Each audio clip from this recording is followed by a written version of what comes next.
महाराष्ट्राचे उपमुख्यमंत्री अजितदादा पवार यांचा 28 जानेवारी 2026चा विमान अपघात आणि त्यांचं दुर्दैवी निधन ही अत्यंत धक्कादायक अशी बातमी. तर बारामतीचे आमदार, बारामतीचे खासदार आणि राज्याचे 5 वेळा उपमुख्यमंत्री अशा पद्धतीचा दादांचा हा राजकारणातला वारसा होता, वाटचाल होती.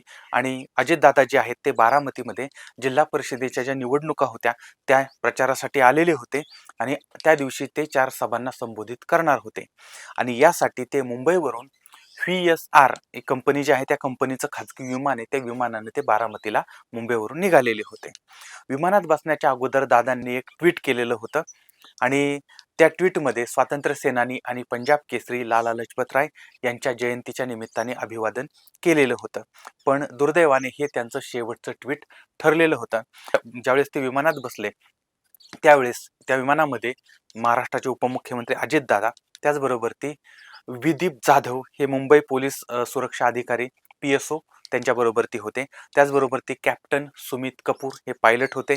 कॅप्टन संभवी पाठक या को पायलट होत्या आणि पिंकी माळी फ्लाईट अटेंडन्स अशा पद्धतीचे 5 लोक त्यामध्ये होती. आता हा जो अपघात आहे तो अपघात साधारणपणे 40-50 मिनिटाच्या या कालावधीमध्ये घडलेला होता. सकाळी 8:10 हे जे विमान आहे ते विमान मुंबईवरून बारामतीसाठी टेक ऑफ करतं. त्यानंतर ते विमान 8:45 बारामतीचा जो एअर स्ट्रिपचा भाग आहे त्या भागाच्या अगदी जवळ येतं आणि साधारणपणे 8:50 लँडिंगच्या शेवटच्या क्षणी विमानावरचं नियंत्रण गमावलं जातं. आता वैमानिकानं विमान मग त्यांचं म्हणजे विमान व्हायबल झालं. ते विमान वैमानिकानं पुन्हा वरती नेण्याचा प्रयत्न केला. ते विमान हवेमध्ये गोल गोल फिरलं आणि नंतर जमिनीवरती आदळलं आणि त्याचे तुकडे तुकडे झाले होते आणि गोजूबावी नावाचा भाग जो आहे तर त्या भागामध्ये ते कोसळलेलं होतं. आता या अपघाताच्या वेळी शेतामध्ये काम करणारे अनेक लोक होते, त्यांनी हा सगळा प्रसंग पाहिलेला होता.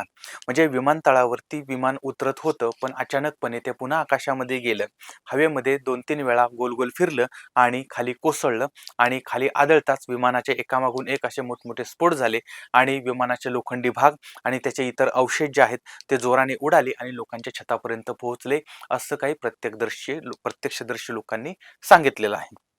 आता हा अपघात झाला त्यावेळेस अजितदादा यांच्या पत्नी आणि राज्यसभा खासदार सुनेत्रा पवार, त्याचबरोबर ते लोकसभेच्या खासदार आणि बहीण सुप्रियाताई सुळे आणि दिग्गज नेते शरद पवार साहेब, आता हे जे सगळे आहेत ते अर्थसंकल्पीय अधिवेशनाच्या निमित्ताने दिल्लीला होते आणि त्यांच्याबरोबर ते पार्थ पवार सुद्धा राजधानीमध्ये होते. आता ही बातमी कळल्यानंतर ते सगळे बारामतीला रवाना झालेले आहेत. तर अशा पद्धतीनं एका महाराष्ट्रातल्या एका तरुण तडफदार अशा नेत्याचा या ठिकाणी अंत झाला, शेवट झाला. अत्यंत दुर्दैवी अशी ही घटना समोर आली. पण अशा पद्धतीच्या अनेक घटना म्हणजे विमान अपघातामध्ये अनेक भारतीय मोठमोठ्या नेत्यांचा मृत्यू झालेला होता. आणि अलीकडेच काही महिन्यापूर्वीच गुजरातचे माजी मुख्यमंत्री विजय रूपानी हे 12 जून 2025ला एअर इंडियाच्या विमानाने अहमदाबादवरून लंडनला जात होते. विमानामध्ये 242 लोक होते. उड्डाणानंतर काही सेकंदातच विमान कोसळलं. विमानात त्याला आग लागली आणि एक प्रवासी फक्त त्याच्यामध्ये वाचला होता आणि बाकी सगळ्यांचा त्याच्यामध्ये मृत्यू झाला होता. आता रूपानी जे आहेत ते त्यांच्या मुलीला भेटण्यासाठी लंडनला जात होते, पण त्यातच त्यांचा दुर्दैवी मृत्यू झालेला होता, शेवट झालेला होता. त्याचबरोबर ती YS राजशेखर रेड्डी म्हणजे YSR हे सुद्धा बेपत्ता झालेले होते आणि त्यांचं विमान डोंगरामध्ये सापडलं होतं. 2 सप्टेंबर 2009 या दिवशी आंध्र प्रदेशचे त्यावेळेसचे मुख्यमंत्री होते YS राजशेखर रेड्डी म्हणजे YSR.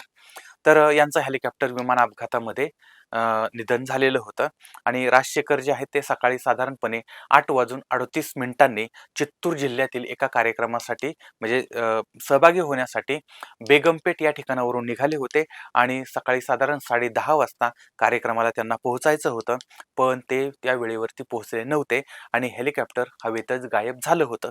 त्यानंतर आता मुख्यमंत्री गायब झालेत, मोठ्या प्रमाणात शोध सुरू झाला, पण कोणाला काहीही तपास लागला नाही, पत्ता लागला नाही आणि दुसऱ्या दिवशी हवाई दलाने शोध मोहीम घेतली, म्हणजे ते शोध घेतच होते. दुसऱ्या दिवशी हे हेलिकॉप्टर त्या डोंगर दऱ्यांमध्ये सापडलेलं होतं. त्या पर्वत शिखरांवरती त्याचे अवशेष पडलेले होते आणि रेड्डी यांचा मृतदेह त्या इंजिनच्या जवळ अत्यंत वाईट अवस्थेमध्ये पडलेला होता आणि त्यांच्या डोक्यावर विरळ केस होते आणि हीच त्यांची ओळख आणि त्या पद्धतीनं मग त्यांची ओळख पटलेली होती. त्याचबरोबर ती GMC बालयोगी हे सुद्धा मार्च म्हणजे 3 मार्च 2002 रोजी एका हेलिकॉप्टर अपघातामध्ये गेलेले होते. आता त्यावेळेस ते लोकसभेचे अध्यक्ष होते आणि हा अपघात जो आहे तो आंध्र प्रदेशमध्ये झालेला होता. त्याचबरोबर ती माधवराव सिंधिया हे सुद्धा म्हणजे काँग्रेसचे हे ज्येष्ठ नेते आणि उत्तर प्रदेशमध्ये एका हेलिकॉप्टर अपघातामध्ये वयाच्या 56व्या वर्षी त्यांचं निधन झालेलं होतं. आणि सिंधिया यांचं हेलिकॉप्टर उत्तर प्रदेशातील मैनपूर जिल्ह्यातील भोगाव या तहसील जवळील मोठा या भागामध्ये कोसळलेलं होतं आणि ते एका रॅलीला संबोधित करण्यासाठी कानपूरला जात होते. त्यांच्याबरोबर ती विमानामध्ये 5 जण म्हणजे अशा ते आणि बाकीचे असे मिळून 6 जण त्या विमान अपघातामध्ये मरण पावले होते. आता अजून एक मोठे नेते ज्यांचं विमान अपघातामध्ये निधन झालं होतं ते होते संजय गांधी. भारताचे माजी पंतप्रधान इंदिरा गांधी आणि राजीव गांधी इंदिरा गांधी यांचे सुपुत्र राजीव गांधी यांचे बंधू संजय गांधी. तर यांना विमान प्रवासाची आवड होती आणि 23 जून 1970 या दिवशी ते दिल्लीमध्ये स्वतःचं विमान उडवत होते आणि त्यांच्या विमानाला अपघात झाला आणि त्यातच त्यांचा मृत्यू झाला होता. तर अशा पद्धतीने अनेक राजकीय नेत्यांचा विमान अपघातामध्ये मृत्यू झालेला आहे. तर अजितदादा यांचं हा जो दुर्दैवी मृत्यू झाला, निधन झालं, त्याबद्दलची जी माहिती होती तीही थोडक्यात मी तुम्हाला देण्याचा प्रयत्न केला. बाकीच्या काय अपडेट असतील त्यासुद्धा मी तुम्हाला देण्याचा प्रयत्न करेन. पुन्हा भेटूया पुढच्या भागामध्ये. तोपर्यंत धन्यवाद.